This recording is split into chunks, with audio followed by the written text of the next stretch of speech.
I never thought I'd be the kind of person to sue my own parents, but here we are, and honestly, I don't know if I'm completely out of line or if they pushed me to this point. Hey everyone, if you're new here, please hit that subscribe button and give this video a like. I'd also love to know where you're watching from. Drop your city in the comments below. So, I need to give you the full picture of how this all went down, because it's not as simple as it sounds. I'm 22 years old, and my parents are both 51. I have a younger sister, Emma, who's 19, and we've always been close despite everything that's happened. Growing up, my parents weren't wealthy by any means, but they weren't struggling either.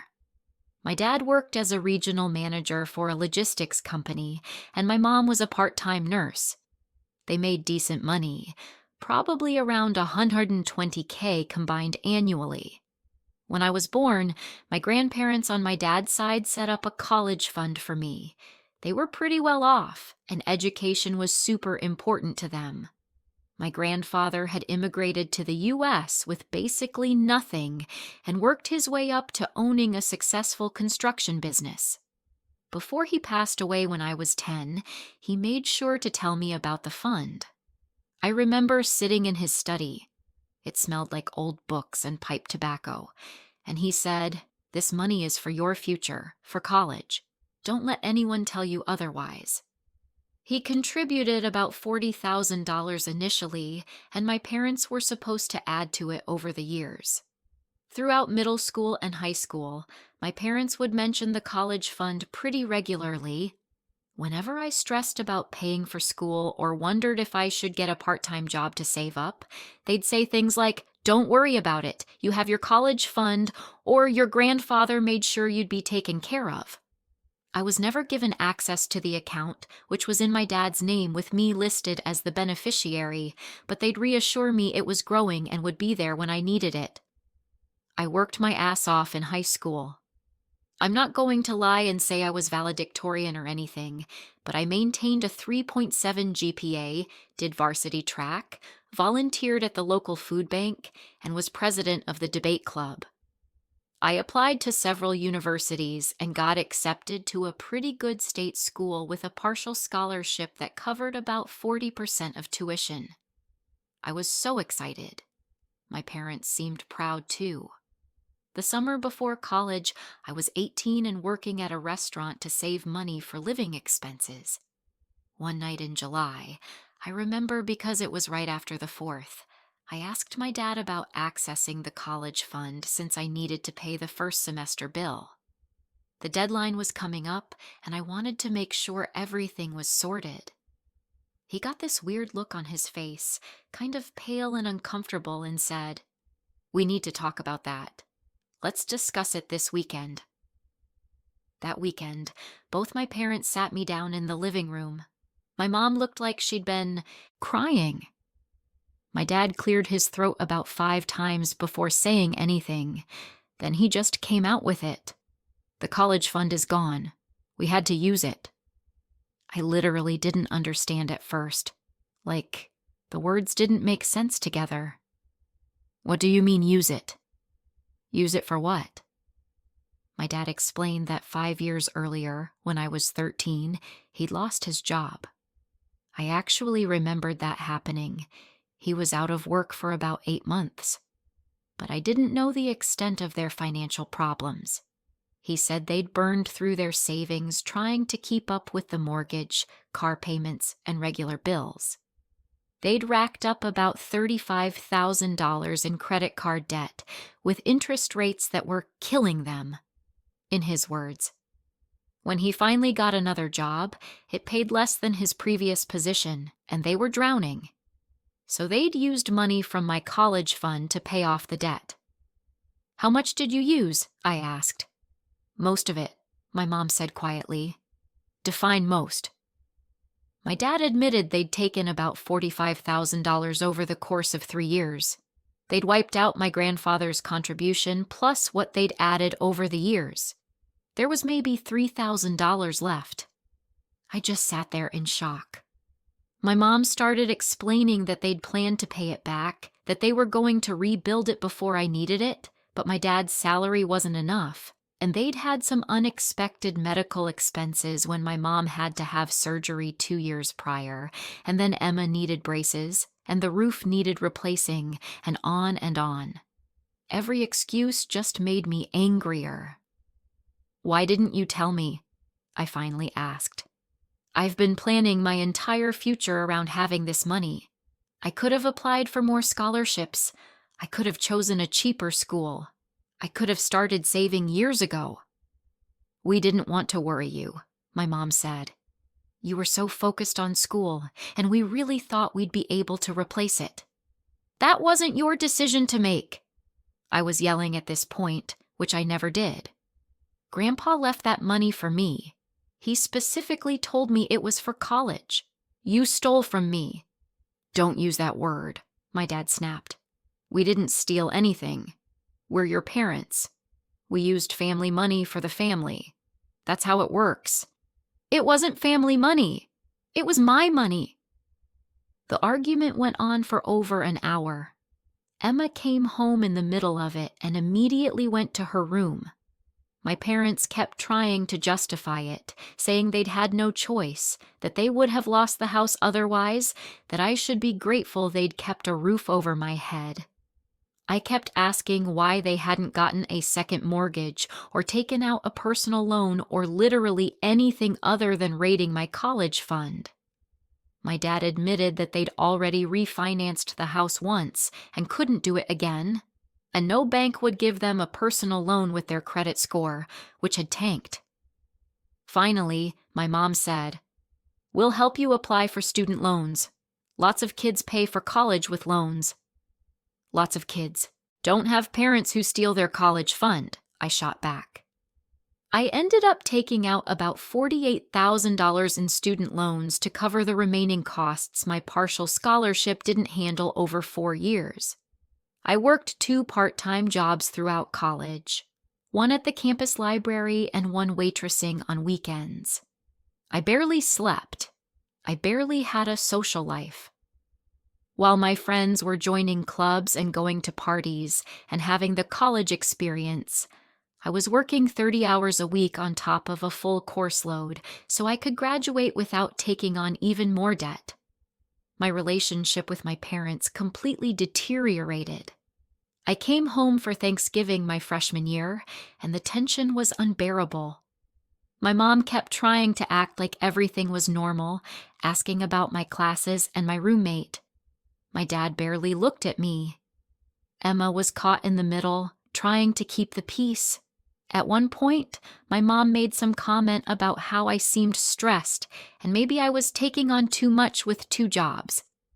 I just stared at her and said, "Well, if someone hadn't stolen my college fund, I wouldn't have to." The next day, my dad cornered me in the kitchen and said I needed to get over it and stop holding a grudge. He said they'd made a difficult decision in a difficult situation, and I was being selfish and immature by not understanding that. I told him that what he did was not just wrong, but possibly illegal, and he laughed in my face.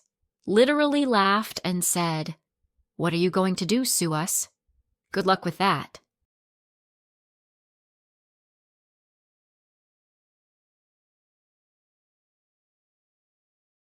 That comment stuck with me.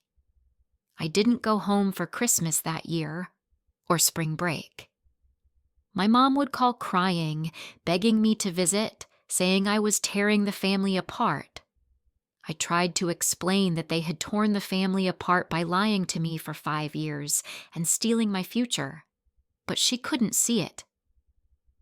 During my sophomore year, I was talking to a friend in my dorm about the situation, and her roommate overheard. The roommate was a pre-law student, and she said, "You know that might actually be illegal, depending on how the account was set up. You should talk to a lawyer." I thought she was kidding, but she wasn't. She gave me the contact information for her uncle, who was a family law attorney. I met with him during spring break. I brought all the documentation I had, Old bank statements I'd found in my parents' files when I lived at home, emails where my parents mentioned the fund, even a letter my grandfather had written me before he died where he explicitly stated the money was for my name's college education only. The lawyer, Mr. Harrison, looked everything over and said, "This is tricky, but you potentially have a case.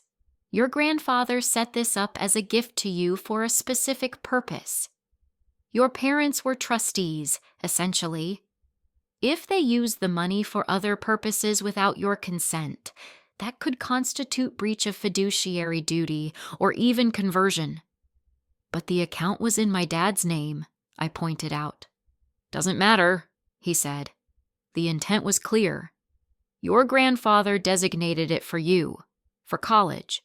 You have written evidence of that. Your parents acknowledged that purpose repeatedly in these emails.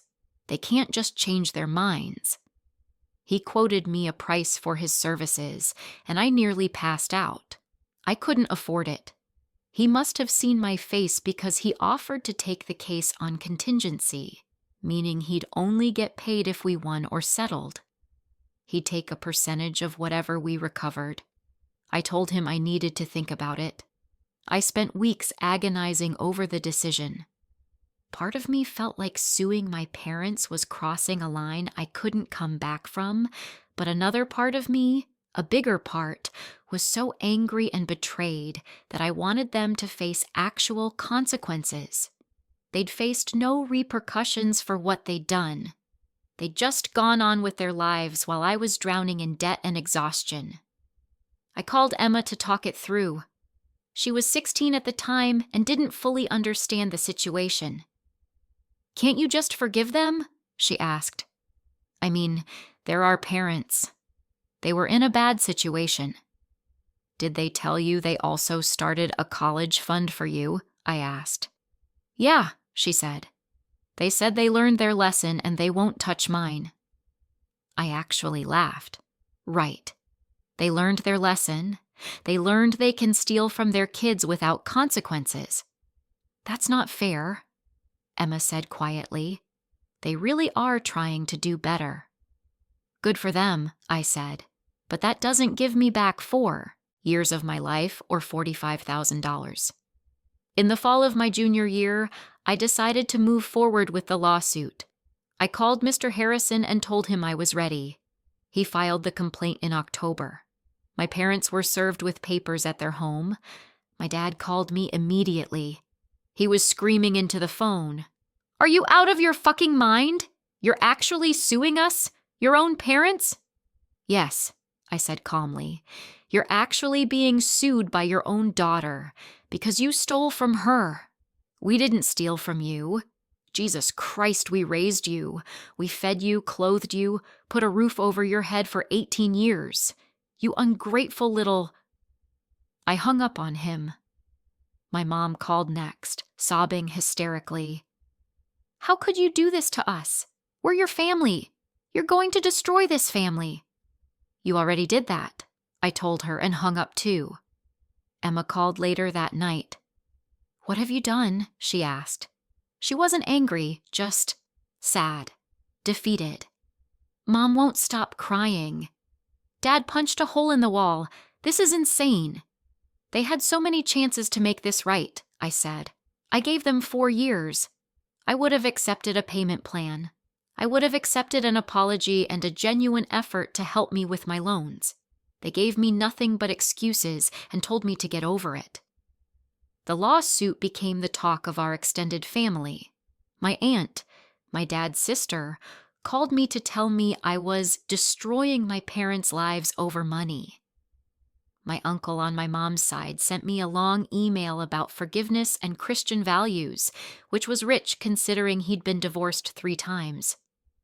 My grandma, my mom's mom, said she didn't want to take sides, but then proceeded to explain all the ways I was wrong. The only family member who reached out to support me was my cousin Jake, who was 28 and had his own issues with his parents. He said, "Good for you for standing up for yourself. They're using family as an excuse to avoid responsibility. Don't back down." My parents hired their own lawyer, which I'm sure they couldn't afford, probably going into more debt to pay for it. Their attorney tried to argue that the money was a gift to the family, not specifically to me, and that my parents had full discretion over how to use it.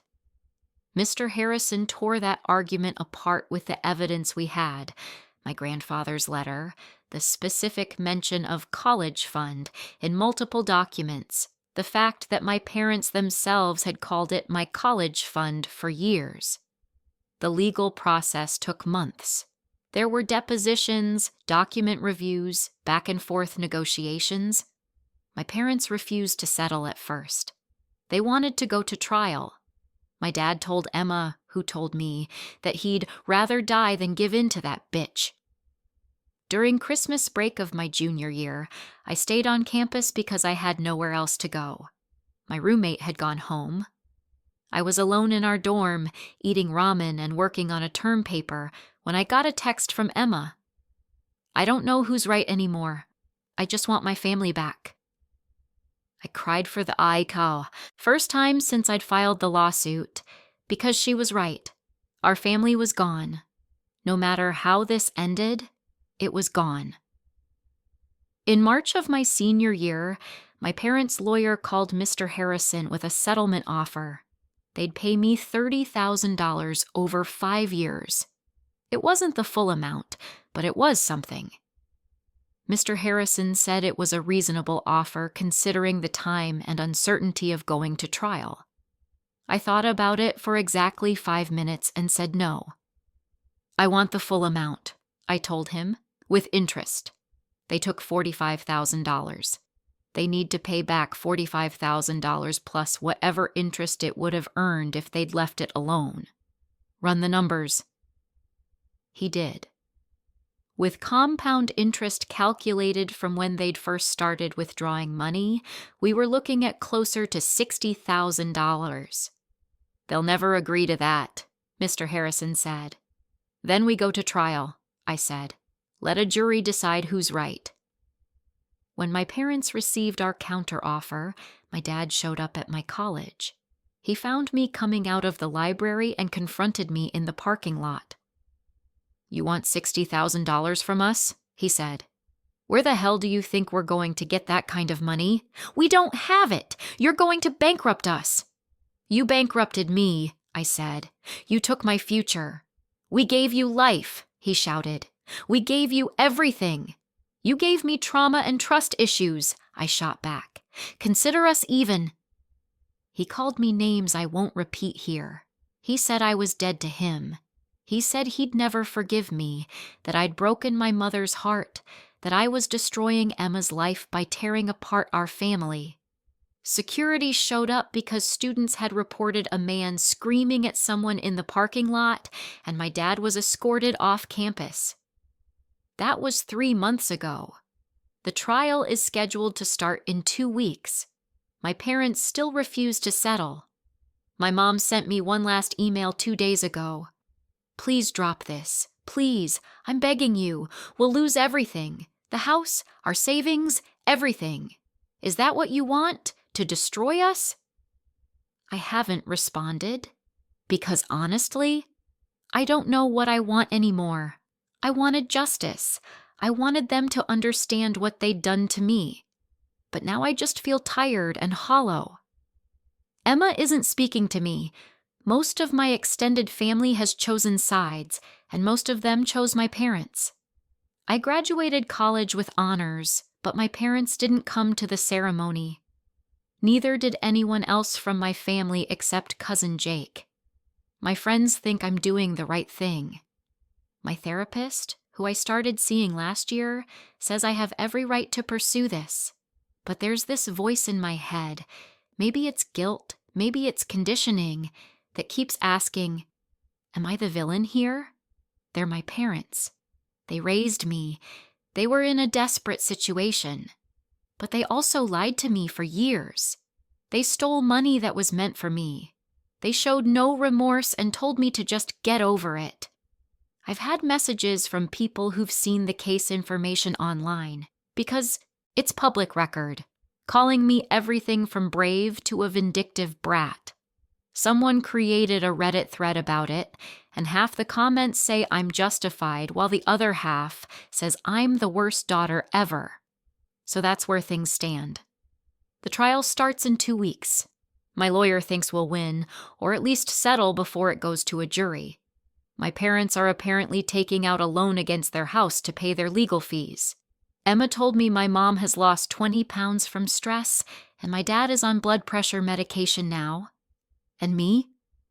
I'm $48,000 in student loan debt, working a job I don't love to make payments, and I haven't spoken to my parents in months. I have nightmares about the trial. I have nightmares about losing. I have nightmares about winning. The worst part is that I'm not even sure what I'm fighting for anymore. The money? The principal? To prove I was right? To punish them? Maybe all of it. Maybe none of it. Maybe I'm just too far down this road to turn back now, even if I wanted to. The 2 weeks before the trial were the longest of my life. I thought filing the lawsuit was the hardest part, but I was wrong. The waiting, the anticipation, the constant second-guessing, that was worse. My lawyer, Mr. Harrison, called me 3 days before we were supposed to go to court. "We need to meet," he said. "There's been a development." I met him at his office that afternoon. He had this expression on his face that I couldn't read, somewhere between concerned and cautious. He slid a folder across his desk to me. "Your parents' attorney contacted me this morning," he said. "They want to settle." My heart jumped. "For how much?" $45,000. The full original amount. No interest but the full principal. They'll pay it in installments over 7 years. I did the math in my head. That was about $536 per month. For 7 years, can they actually afford that? According to their financial disclosure, barely. They're taking out a home equity loan. Their attorney made it very clear this is their final offer. If we reject it, we go to trial, and they're prepared to fight this all the way. I sat there staring at the folder. This was what I'd wanted, wasn't it? The money back. Acknowledgement that what they'd done was wrong. "What do you think I should do?" Mr. Harrison leaned back in his chair.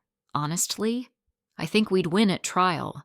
The evidence is strong, but trials are unpredictable.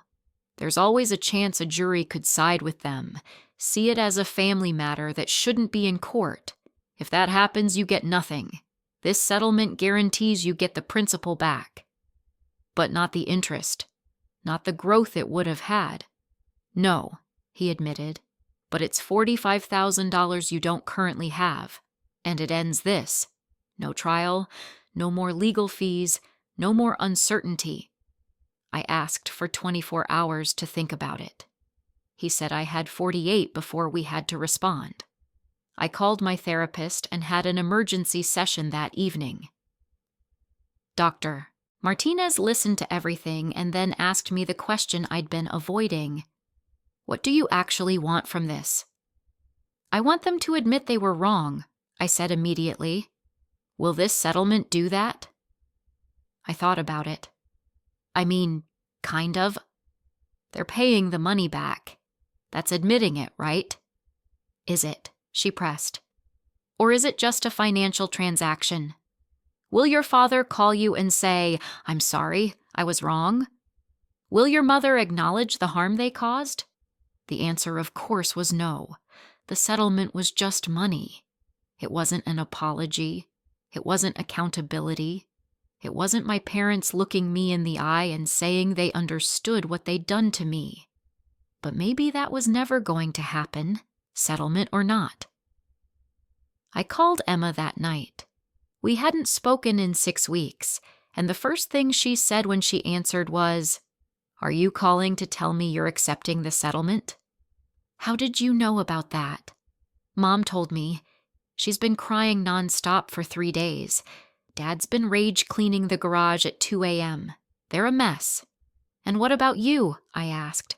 How are you doing with all this? There was a long pause. Honestly, I'm exhausted. I feel like I'm the only one trying to hold this family together, and I'm just a college freshman. This shouldn't be my job. That hit me hard. Emma was 19, dealing with her own college adjustment, and she was stuck in the middle of our family's implosion. I'm sorry, I said quietly. I never wanted you to be caught in this. But I am, she said, and her voice cracked. I'm caught in it. Every time I talk to Mom, she's crying about you. Every time I talk to Dad, he's angry about you. And when I talk to you, I don't even know what to say anymore. I love you. You're my sister. But I also love them. They're our parents. And I don't know how to be in the middle of this. You don't have to be in the middle, I said. You can just be on your own side. There shouldn't be sides, she shot back. We're supposed to be a family. After we hung up, I sat in my apartment and cried. Because she was right. There shouldn't be sides. But there were, and I'd drawn the battle lines by filing that lawsuit. The next day, I got a call from my Aunt Rachel, my mom's younger sister. We'd been close when I was a kid. She was the cool aunt who took me to concerts and taught me how to do my makeup. But we hadn't spoken since the lawsuit started. I heard about the settlement offer, she said. Does everyone know about this? Your mom called me. She wanted me to convince you to take it. And are you? Trying to convince me? Rachel sighed. I don't know, honey. Look, I think what your parents did was wrong. I've actually told your mom that multiple times. Using your college fund without telling you was a betrayal. But I also think... She paused. I think at some point, you have to decide if being right is worth losing your family over. They lost me when they stole from me, I said. Okay, yes, but do you want to stay lost? Do you want to be 30, 40, 50 years old and have no relationship with your parents? With Emma? Because that's where this is heading. Even if you win the money, what do you actually win? I didn't have an answer for that. That afternoon, I went to a coffee shop to think. I brought a notebook and tried to make a pro-con list, but I couldn't focus. The barista kept giving me concerned looks because I'd been sitting there for 2 hours nursing the same cold latte. A woman at the next table leaned over. Sorry, I don't mean to intrude, but you look like you're going through something. Are you okay? I almost told her to mind her business, but something about her kind face made me break. I'm trying to decide whether to sue my parents or accept their settlement offer, I said. Her eyes widened.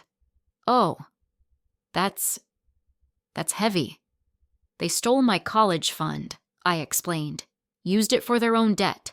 Lied about it for years. Now they're offering to pay it back, but without interest, and I don't know if I should take it or push for more.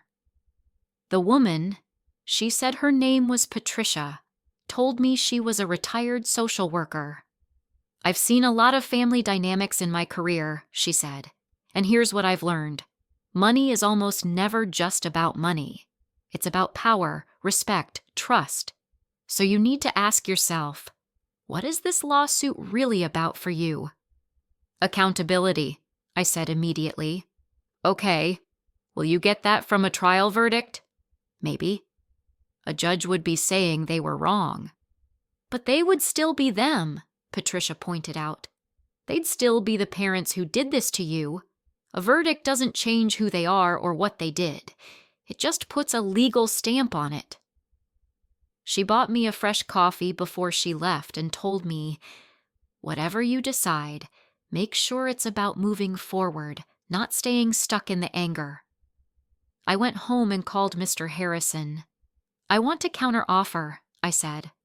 I'll accept the $45,000 over 7 years, but I want a written apology from both of them as part of the settlement. Something legally binding that they have to sign acknowledging what they did was wrong. He was quiet for a moment. That's unconventional. I've never seen that in a financial settlement. Can we try? We can try. He submitted the counteroffer the next day. My parents' attorney called back within 3 hours. The answer was no. My father, apparently, had said he'd rather go to trial and lose everything than sign a letter saying he was wrong. He actually said that? I asked Mr. Harrison. According to their attorney, yes. He was, quote, adamant that he did nothing wrong and was acting as a parent in a difficult situation. Something inside me broke at that moment. Not in a dramatic, falling apart way, just a quiet, final snap. Because I realized Patricia from the coffee shop was right. No verdict, no settlement, no amount of money was going to make my parents understand what they'd done. They were never going to apologize. They were never going to see my perspective.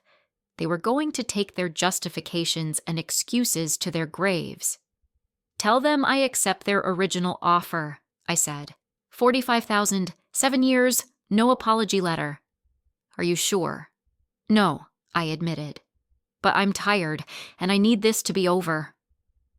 The settlement was finalized 4 days later. Both parties signed.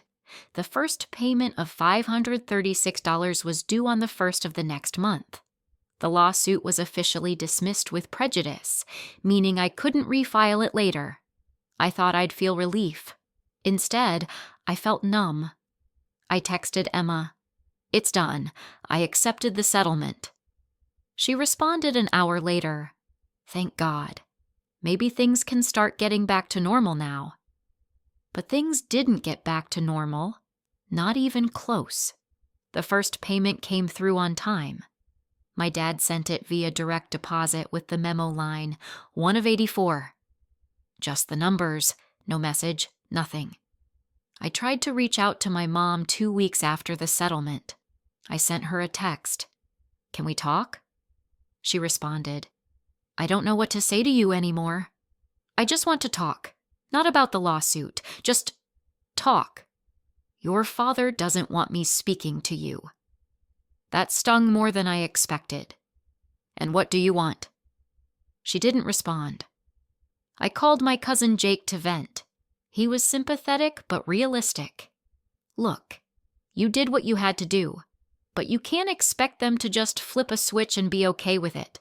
They're embarrassed, they're angry, and they're probably scared about making those payments every month for the next 7 years. They should have thought about that before stealing from me. I agree, but that doesn't change where you are now." The second month's payment was late by 3 days. I didn't say anything. The third month, it was on time again. The fourth month, late by a week. Each payment felt like a reminder, not of justice, but of this permanent wound in my family. I started seeing posts on social media from Emma, pictures of family dinners, my parents smiling, my aunts and uncles and cousins all gathered together. I wasn't in any of them, obviously. I wasn't invited.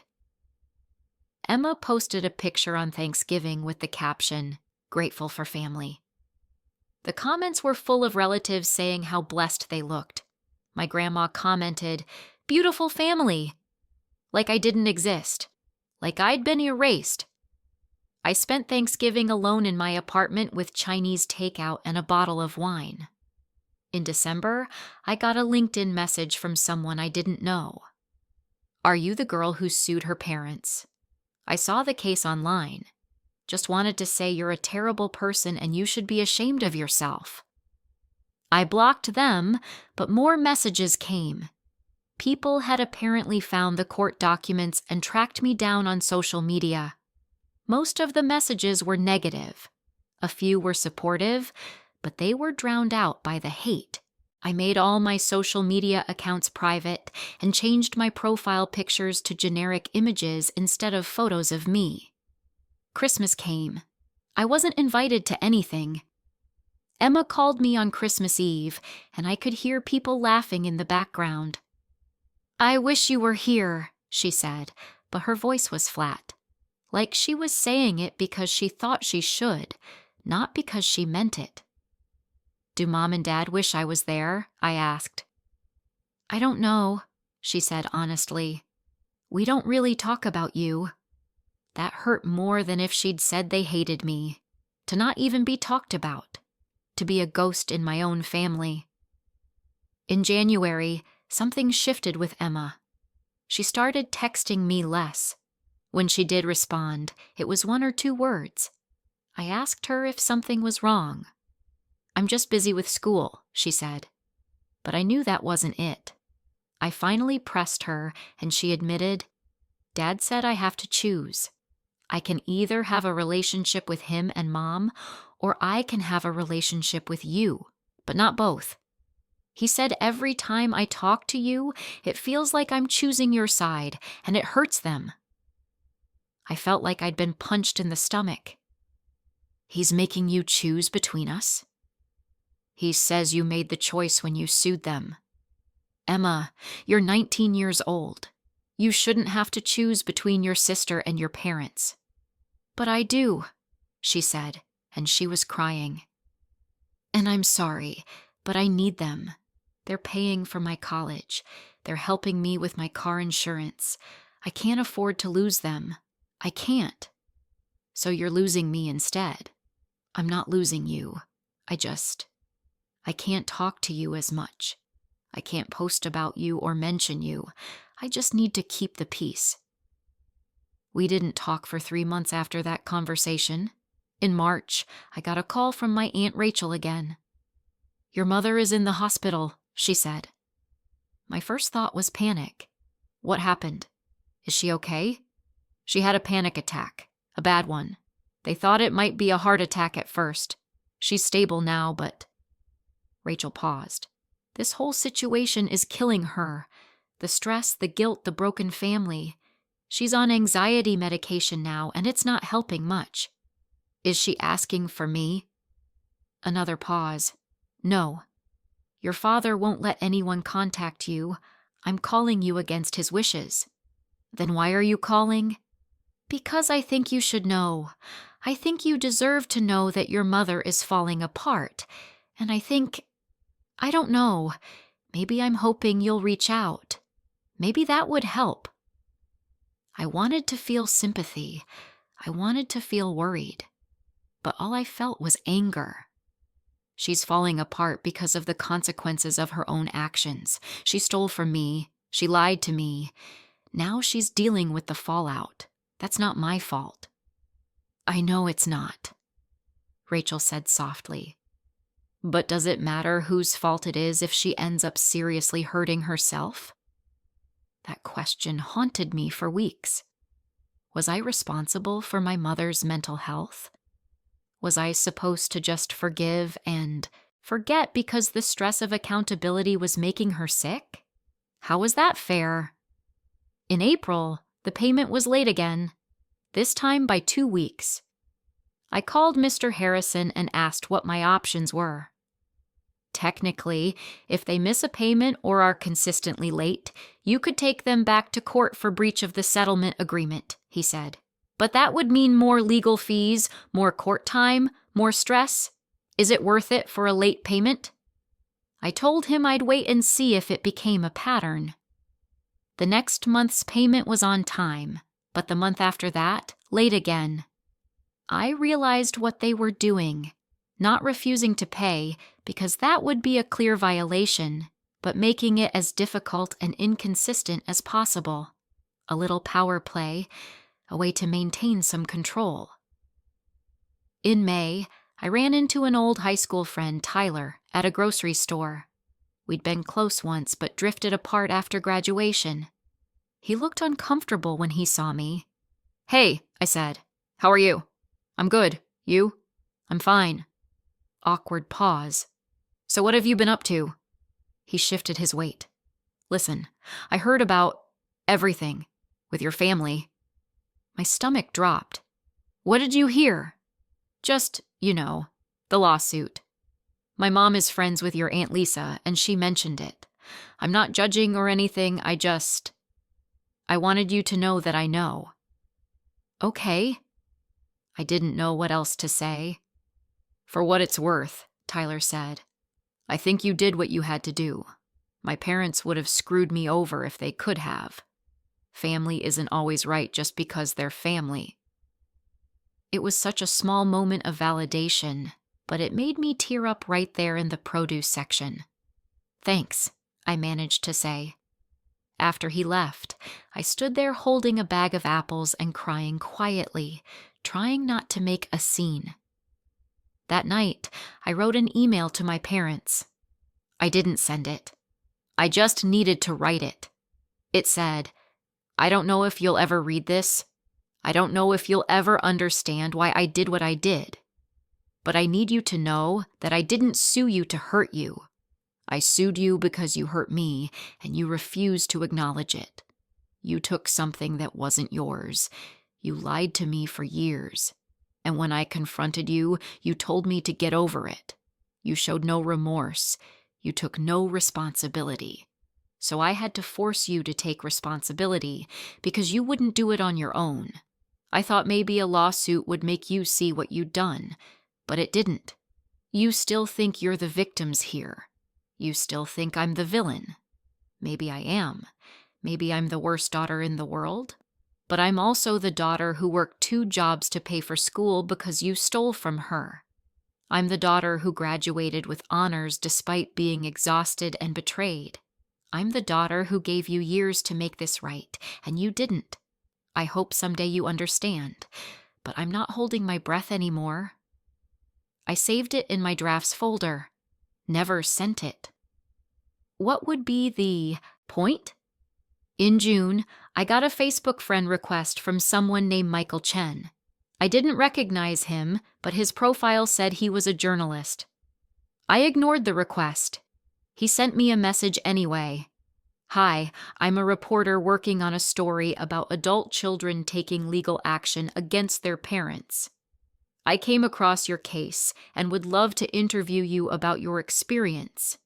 This is an increasingly common phenomenon, and I think your story would resonate with a lot of people. I immediately blocked him. The last thing I needed was my story in some article for the world to judge. But it got me thinking, how many other people were out there like me? How many other people had been betrayed by their parents and felt like they had no choice but to take legal action? Was I part of some trend, or was I just particularly vindictive like my family believed? I started looking up similar cases online. There were more than I expected. Children suing parents for stolen college funds, for misappropriated trust funds, for financial abuse. Some of the stories made mine look tame. And in the comment sections, it was always the same split. Half the people saying the kids were right to stand up for themselves, half saying family should forgive family no matter what. Nobody had a clear answer. Everyone just had opinions. In July, I reached out to Emma again. I'd respected her space for months, but I missed my sister. I sent her a text. I know things are complicated, but I really miss you. Can we get coffee sometime? Just the 2 of us? She replied 2 days later, I miss you too, but I don't think I can. Dad checks my phone sometimes. If he saw we were talking, he'd lose it. I'm sorry. He checks your phone? Emma, you're 19. I know, it's weird. Everything's weird now, but I can't afford to make waves. I just need to get through college and then I can, I don't know, figure things out. So I just don't have a sister for the next 3 years. You have a sister. I'm in survival mode. Please understand. I did understand, but that didn't make it hurt less. In August, on my 23rd birthday, I didn't get a call from my parents. No text, no card, nothing. It was the first birthday in my entire life they didn't acknowledge. Emma sent me a text that said, "Happy birthday," with a heart emoji, but that was it. I spent my birthday at work, then came home to my empty apartment and ate leftover pizza. My roommate, who I wasn't particularly close with, saw me sitting alone and offered to take me out for drinks. I declined. I just wanted to be alone. Later that night, lying in bed, I calculated how much of the settlement had been paid. We were 16 months in. They'd paid approximately $8,576, which meant I was still owed about $36,424.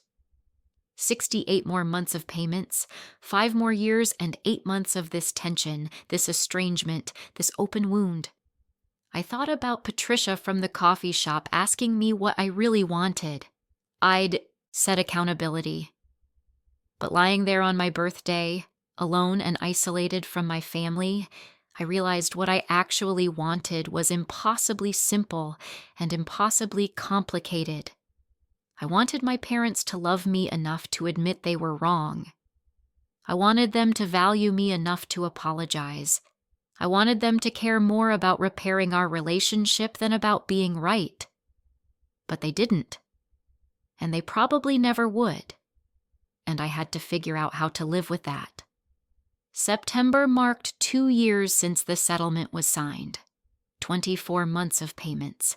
24 months of silence from my parents.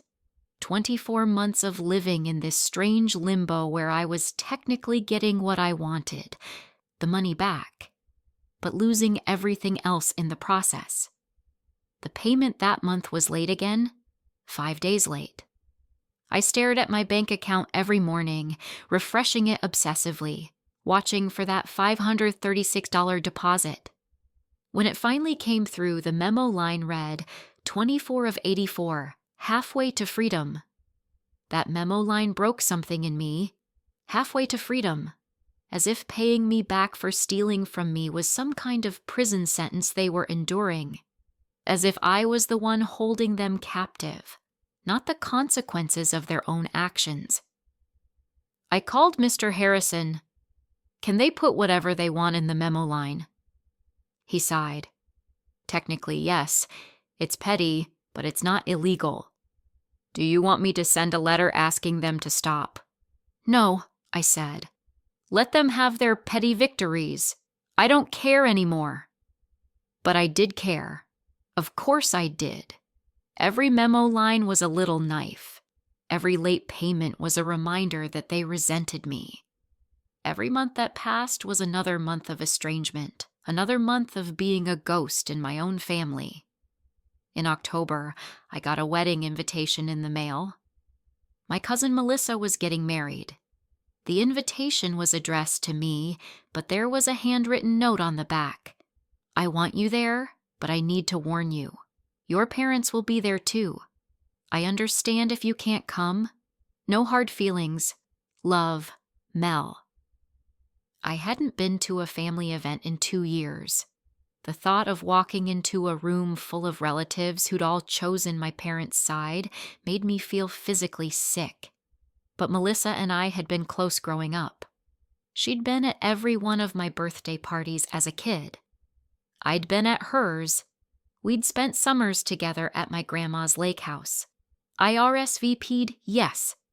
I wasn't going to let my parents take everything from me, including the rest of my family. The wedding was in early November, at a vineyard about 2 hours from my apartment. I drove there alone, my hands shaking on the steering wheel the entire way.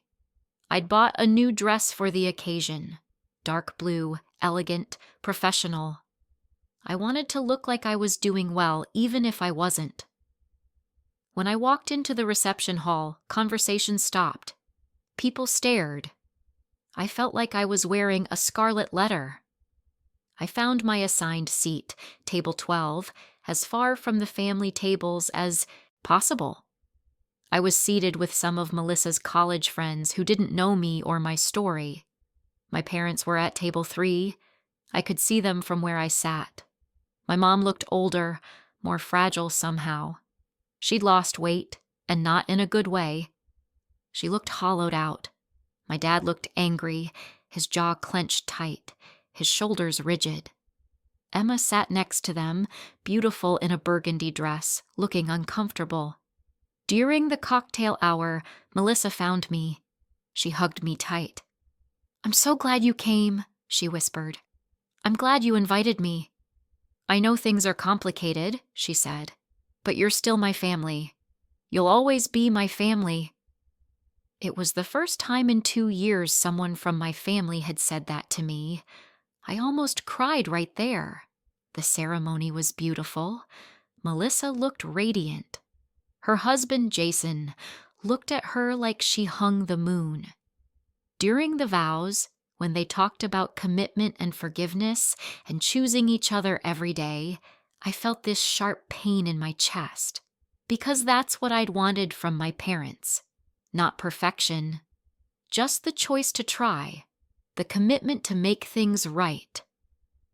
At dinner, I sat quietly while Melissa's friends chatted around me. I picked at my salmon and sipped my wine and tried to look like I was having a good time. Across the room, I could see Emma glancing over at me. I smiled at her. She looked away quickly. After dinner, during the dancing, I went outside to get some air. The vineyard was beautiful at night, string lights casting everything in a warm glow. I stood by the edge of the property, looking out at the dark rows of grapevines. And that's when I heard her voice. "You came." I turned. It was my mom. She looked nervous, wringing her hands. She'd followed me outside. "Yeah," I said. "Melissa invited me. She told me she was going to. Your father didn't want her to." "Of course he didn't." Awkward silence. My mom took a few steps closer. "You look good. Healthy." "Thanks. You look tired." She laughed, but it was a broken sound. "That's a polite way of putting it. I haven't been sleeping well. Rachel told me you were in the hospital." My mom's eyes widened slightly. "She told you about that?" "She thought I should know." Another silence. My mom stared out at the vineyard. "I wanted to call you that night. When I was in the hospital, I was so scared, and all I wanted was my daughter. Both my daughters. But your father said—" She trailed off. "Said what?" "He said you made your choice when you sued us, and we made our choice by fighting back. And now we all have to live with those choices." "Is that what you believe?" I asked. "That I'm the one who broke this family?" My mom's face crumpled. "I don't know what I believe anymore. I know we shouldn't have used your college fund. I've known that from the start. But we were drowning, and it felt like the only option. And then when you sued us," she shook her head, "it felt like you were punishing us for surviving." "I was punishing you for lying," I said, "for stealing, for showing no remorse." "I have remorse," she said, her voice rising. "I have so much remorse it's eating me alive. But your father said we couldn't apologize because that would be admitting fault in the lawsuit, and our lawyer said the same thing, and by the time it was settled, too much damage had been done. We couldn't find our way back." "You could have tried," I said quietly. "After the settlement, you could have called me. You could have said you were sorry. You could have done anything other than put passive-aggressive messages in the payment memo lines and tell Emma she couldn't talk to me." My mom was crying now. "Your father is so angry. He feels like you humiliated us, like you destroyed our reputation in the family. Everyone knows about the lawsuit. Everyone knows that we took your money. He can't get past the shame of it." "And what about you?" I asked. "Can you get past it?" She looked at me, tears streaming down her face. "I want my daughter back. I want my family back. I want to wake up and have this all be a bad dream. But I don't know how to fix it. I don't know how to bridge this gap." "It starts with an apology," I said. "A real one. Not, 'I'm sorry, but we were desperate.' Just, 'I'm sorry. We were wrong.'" "I'm sorry," she said immediately. "I am so, so sorry. We were wrong. I was wrong. I should have told you the truth from the start. I should have found another way. I should have protected your future instead of stealing it. I'm sorry." I'd waited 2 years to hear those words, and now that I was hearing them, I didn't know what to feel. Relief? Anger? Sadness? All of it? "Does Dad feel that way?" I asked. My mom looked down. "No. He says we did what we had to do. He says any parent would have made the same choice. He's not ready to admit he was wrong."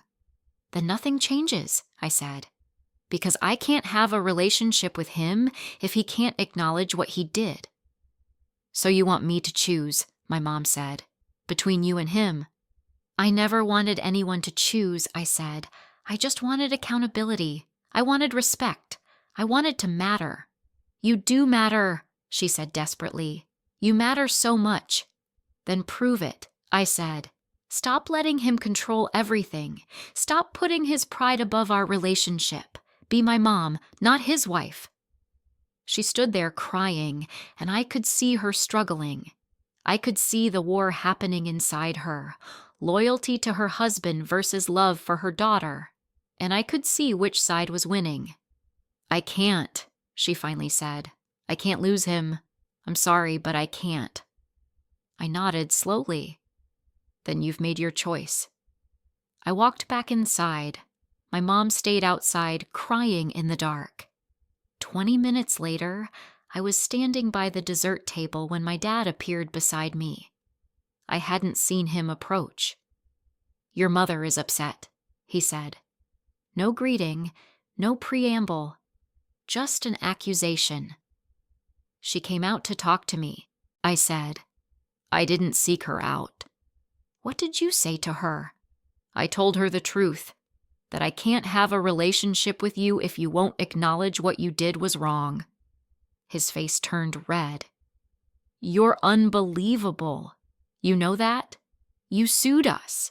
You took us to court. You aired our private family business for the world to see. You humiliated us. And you still think you're the victim here." "I am the victim," I said. "You stole from me. We used family money for the family." His voice was getting louder. People were starting to look. "We would have lost our house. We would have lost everything. We did what we had to do to survive." "You didn't even ask me," I said, trying to keep my voice level. "You didn't tell me. You lied for 5 years. You let me plan my entire future around money you knew was gone. That's not parenting. That's betrayal." "You're damn right I didn't ask you. You were a child. Children don't get a say in how parents handle financial crises." "I wasn't a child when you took the last of it. I was 18. And it wasn't your money to take. Grandpa left it for me." "Your grandfather would be ashamed of you," my dad spat. "Suing your own family, choosing money over your parents." That hit me like a physical blow. "Don't you dare," I said, my voice shaking. "Don't you dare use Grandpa against me. He specifically told me that money was for my education. He made me promise not to let anyone tell me otherwise. And you know what? He must have known. He must have known you'd try to take it. That's why he told me that." My dad's face went white. "You don't know what you're talking about." "I think I do. I think he knew exactly who you were. And he tried to protect me from you, but the money was in your name, so I couldn't stop you." "This conversation is over," my dad said. "Stay away from your mother. Stay away from Emma. Stay away from this family." "I'm not the one who left," I said. "You pushed me out." "No," he said coldly. "You sued your way out, and now you get to live with that choice." He walked away. Emma had witnessed the entire exchange from a few tables away. She looked horrified. She started to stand, like she was going to come over to me, but my dad shot her a look and she sat back down. I left the wedding shortly after. Didn't say goodbye to anyone except Melissa, who hugged me and whispered, "I'm sorry." "It's not your fault," I told her. "I'm glad I came. I'm glad one person in this family still wants me here. I cried the entire 2-hour drive home. When I got to my apartment, I sat in my car in the parking lot and called my cousin Jake. I can't do this anymore, I told him. I can't keep fighting. I can't keep hoping things will change. They're never going to change. So what are you going to do? He asked. I don't know. I just know I can't live like this. I can't spend the next 5 years receiving these payments and living in this limbo. I need closure. I need to move on. What does moving on look like? That was the question, wasn't it? What did moving on look like when you'd lost your entire family? When your parents hated you and your sister couldn't talk to you and your extended family had chosen sides? In December, I made a decision. I called Mr. Harrison and asked him if there was any way to modify the settlement agreement. Could I forgive the remaining debt in exchange for something else? Some kind of closure? He said it would require both parties to agree to modification. What exactly are you proposing? I want them to pay me a lump sum of whatever they can afford right now, and then we're done. No more monthly payments, no more contact. We just end it. You'd be forgiving a significant amount of money. I know, but I'm forgiving more than money. I'm forgiving the idea that things will ever get better, and I need to do that to move on with my life. He reached out to my parents' lawyer. My parents agreed to the meeting. We met in a conference room at Mr. Harrison's office 2 weeks before Christmas. It was the first time I'd been in the same room as both my parents since before I filed the lawsuit. Nearly 3 years. We all sat on opposite sides of the table. My parents looked exhausted. I probably looked the same. My parents' lawyer spoke first. My clients are willing to pay $15,000 as a lump sum to settle the remaining debt, which would constitute approximately 42% of what remains owed.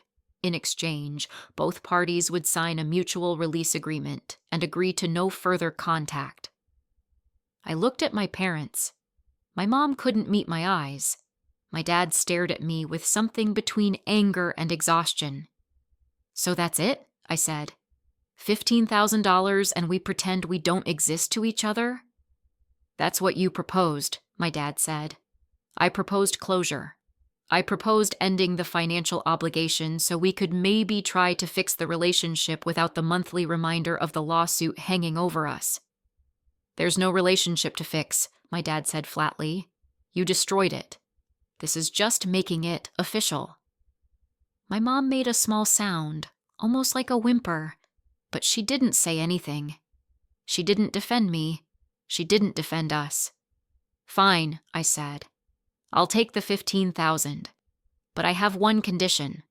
I want a statement in writing that says what you did, using my college fund without my knowledge or consent, was wrong. Not illegal, you don't have to admit to that, just wrong. A moral acknowledgement. Absolutely not, my dad said immediately. Then no deal, I said. I'll take the monthly payments for the next 5 years, and every single payment will be a reminder to both of us of what you did. The lawyers conferred with their clients. There was whispered arguing on my parents' side. My mom seemed to be pleading with my dad. He kept shaking his head. Finally, my parents' lawyer said, "My clients will agree to the following statement. In retrospect, we recognize that using the UAI college fund created significant hardship and damaged our relationship with our daughter." It wasn't an apology. It wasn't an admission of wrongdoing. But it was acknowledgement. It was something. Okay, I said. I accept. We signed the papers that day. My parents wrote a check for $15,000. I signed away the remaining $21,000 plus dollars they owed me. We signed the no-contact agreement. Just like that, it was over. As we were leaving, my mom paused at the door. "Can I hug you?" she asked quietly. I almost said no, but then I realized this might be the last time I ever saw her, so I nodded. She hugged me, and she was shaking. "I'm sorry," she whispered in my ear. "I'm so sorry for all of it." "I know," I said. Because I did know. I knew she was sorry. I knew she was trapped between her loyalty to my dad and her love for me. I knew she was suffering. But knowing didn't fix anything. My dad didn't say anything to me. He just walked out. Emma was waiting in the parking lot. My parents had apparently texted her to meet them there. When she saw me, she ran over. "Is it over?" she asked. "It's over. Are you okay?" "I will be," I said. "Eventually." She hugged me tight. "I'm sorry I couldn't be there for you. I'm sorry I let them make me choose." "You're 19, I said. "You needed them. I understand." "When I graduate," she said, "when I'm financially independent, I want a relationship with you. A real one. I want my sister back." "I'll be here," I told her, "whenever you're ready." That was 2 months ago. So here's where I am now. I'm 23 years old. I have $63,000 in my bank account, $48,000 from student loans that I'm still paying off, and $15,000 from the final settlement. I used $5,000 of the settlement money to pay down a chunk of the loan principal. The rest is in savings. I have no relationship with my parents. The no contact agreement is legally binding. Even if I wanted to reach out, I can't. They can't reach out to me either. I talk to Emma occasionally, in secret. Brief texts. She's careful to delete them immediately. She's told me she's counting down the days until graduation when she can have her own life again. Most of my extended family still doesn't talk to me. My cousin Jake does. Melissa does, after the wedding. A few others have quietly reached out to say they don't agree with how things went down. But most of them chose my parents. I'm in therapy twice a month now. Dr. Martinez has been helping me process the grief of losing my family. Because that's what it is. Grief. They're not dead, but they're gone from my life just the same. I still have nightmares sometimes. Dreams where I'm back in that living room and my dad is telling me the college fund is gone. Dreams where I'm in the courtroom and the judge rules against me. Dreams where I'm at the wedding and my whole family turns their backs on me.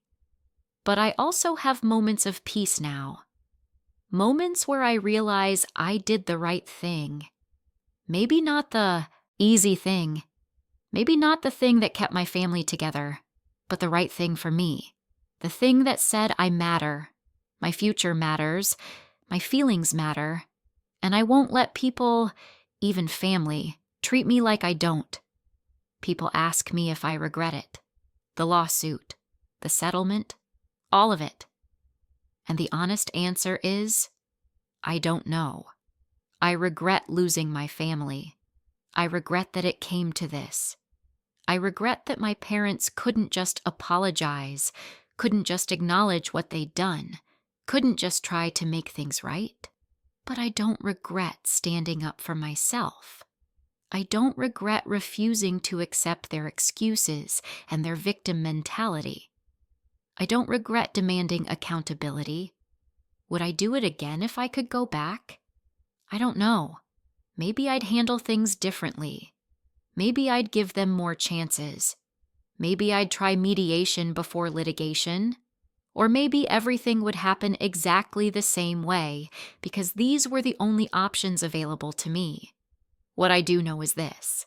My parents had so many opportunities to make different choices. They could have told me the truth when they first needed to use the fund. They could have included me in the decision. They could have set up a payment plan to replace it. They could have apologized when I confronted them. They could have offered to help with my student loans. They could have shown remorse. They could have put our relationship above their pride. They chose not to do any of those things, and those choices have consequences. I'm not a perfect person. I'm not a perfect daughter. I made mistakes throughout this process. I said things in anger that I regret. I probably could have been more compassionate, more understanding of their financial situation, more willing to compromise. But I was also 18, 19, 20 years old. I was a kid whose parents betrayed her, and I did the best I could with the tools I had. So am I the villain? I've thought about that question every day for the past 3 years. The people who think I am will say yes. They'll say I chose money over family. They'll say I was vindictive and unforgiving. They'll say I should have just let it go. The people who think I'm not will say I was defending myself. They'll say I was standing up to financial abuse. They'll say my parents created this situation and I just responded to it. But the truth is probably somewhere in the middle. We're all the villains in someone's story. We're all the heroes in our own.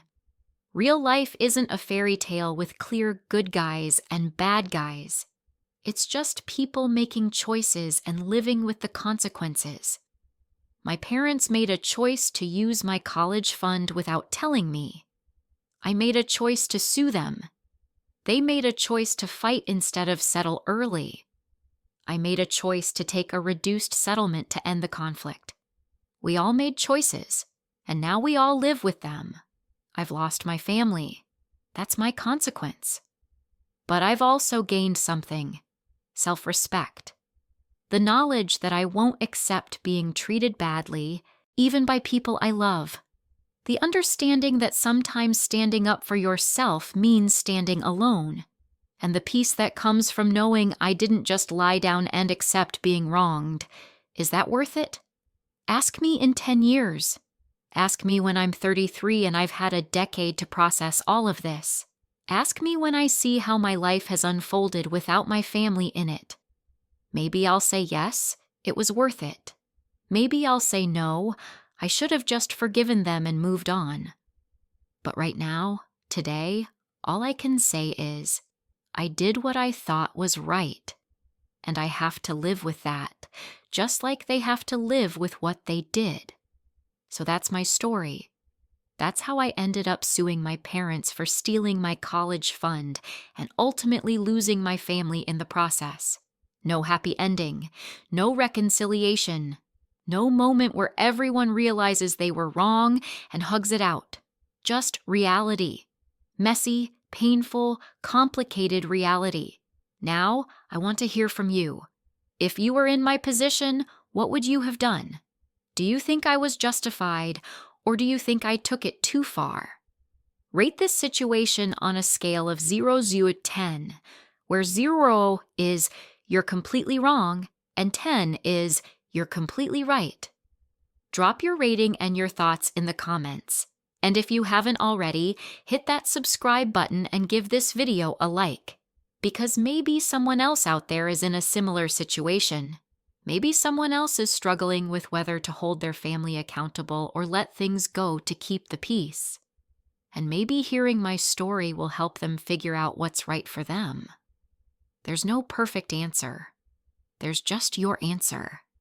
And you have to be able to live with it. Thanks for listening to my story. I'll see you in the next video.